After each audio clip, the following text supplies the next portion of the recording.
नमस्कार, जय जिजाऊ, जय शिवराय, जय शंभूराजे. पूर्ण भारताला आणि पूर्ण महाराष्ट्राला हे लागलेलं व्यसनच एक प्रकारचं. त्यातलंच तुम्हाला एक काहीतरी सांगते, ते म्हणजे काय माहिती का? अग्रण धुळगावमध्ये एक असा प्रकल्प राबवण्यात आलेला आहे, ते म्हणजे की सगळी मुलं 7 वाजले की काय फोन बघत असतील, मोबाईल बघत असतील, टीव्ही बघत असतील, ते ठेवून डायरेक्ट अभ्यासाला बसतात. कारण की 7 वाजता करेक्ट त्या गावामध्ये भोंगा वाजतो आणि मुलं छानशी अशी अभ्यासाला बसतात. आणि खरंच ही काळाची गरज आहे. का माहितीये, इथे प्रत्येक मुलाला लागलेलं हे मोबाईलचं व्यसन आहे, टीव्हीचं व्यसन आहे.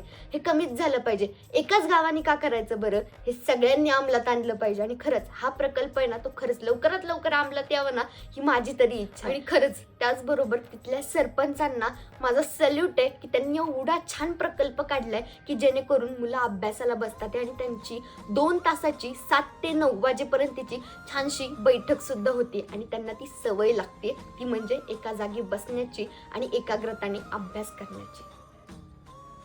धन्यवाद.